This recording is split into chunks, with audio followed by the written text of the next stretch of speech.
this content is for kids. It's not for kids. Isn't that what I said? No, it's not for kids. If you are 13 years or younger, this is not for you. Do I have to kill somebody in order to actually make that point across? No, man, you don't have to kill no one. Wait a second. Oh, no. We return to our planet. The High Court may well sentence you to torture. He likes movies. We like movies. SeptumSin versus the world. SeptumSin versus the world. SeptumSin versus the world. SeptumSin versus the world. I'd buy that for $1. Greetings! You're watching SeptumSin versus the World. I'm SeptumSin. Today we're going to be talking about the slow mutants with Hellvan. Now, the last time I talked about the slow mutants on this channel was on a review video, which is not all that different from First Impressions. It was more like I take some notes. This is more of a off the fly. But Closing Time, which is a spectacular film, so I'm kind of glad I got this. It's not by the same director, but it does have some of the similar feel to it. And I am very glad to get this. It has a good number of special features, including a short film, which I cannot think of the name of off the top of my head because it's there, but it definitely borrows from from Evil Dead 2 a lot. And it's a fun thing. It shows that there is a love for the horror genre and the horror comedy genre, and this one really does pull out the stops.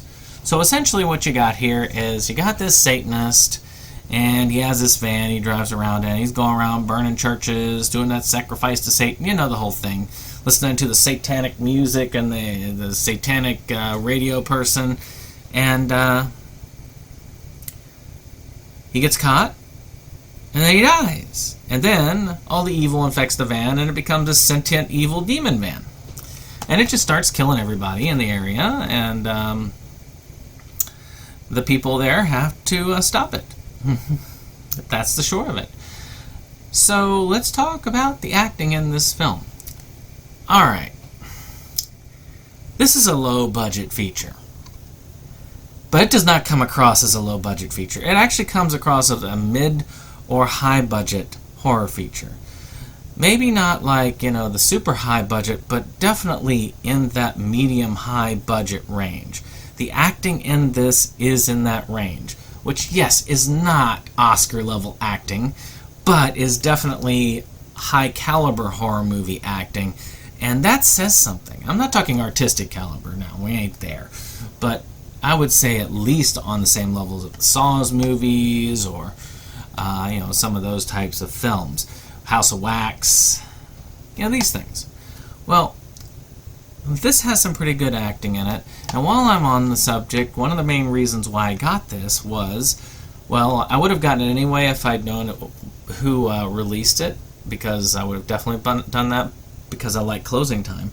But the reason I got this is the same reason I got Closing Time, is because a friend of mine, Kyle Rappaport, is in it. And I like to try and get the stuff that he's in because, it's fun. It's fun to collect stuff with somebody that you know in it. And he has a fun part. It's very quick. If you blink, you're going to miss it. It's good, though. I mean, he dies in a scene, and his death is pretty impressive. I got to see the behind the scenes on his channel, Movie Buff 1. So if you really want to see how they filmed it, you should go to his channel, which is linked down below, and check it out. But it is rather fun, and the way that they made it in the camera as the after, they did an amazing job with this. They really did. They made an amazing job. So, plot-wise, it's simple. It drags a little bit, but for the most part, it's really good. It builds a good atmosphere out. I really do like having the radio jockey there. It really just adds to the mystique. The various cuts to dead animals and stuff like that. also really does, again, add to the feel of the film. As always, it seems like I've got a cat seeking attention. Yes, I see you like attention. Now, that takes us into special effects. Now, I've got to say, the special effects for this film are worthwhile. For a film of this type of budget, it really pulls out all the stops. Great costume design, great practical effects, good use of the speed of the camera. The people who did this film know how to use a camera, know lighting. They know how to take what budget they have and stretch it. I was very impressed by this. And on top of that, let's talk about the music. They do sell the soundtrack, so you can go to the Slow Mutants, you know, the Stephen King ones.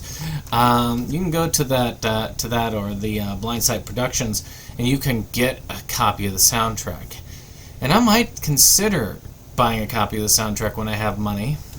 I feel like this might be one of the last of the Blu-ray copies, because it's 65 to 66. I'm sure that one has been sold by this time. But it really was a kick-ass soundtrack. I really enjoyed it. A lot of metal there, a lot of good horror sound just there. It's been a while since I've said this, but I could listen to this soundtrack on its own and enjoy it. And it also does well with the film. So, who is this for? Well, it's unusual for me to say this, but yes, I think that people who are fans of low-budget and high-budget horror could get into this.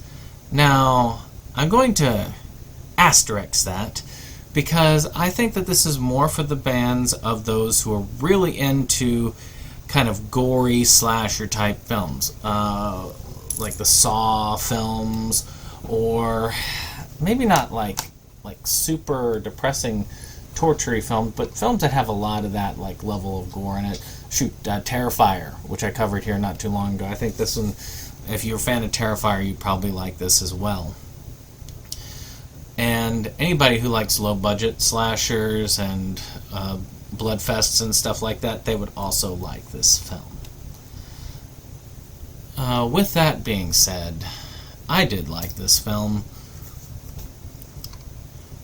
and I hope you will see it too. So did you see Hellvan? If you did, what did you think about it? Did you find Kyle? Let me know in the comments down below. But until then, like, subscribe, and share, and we'll see you on the next one. He keeps wanting to walk on my keyboard.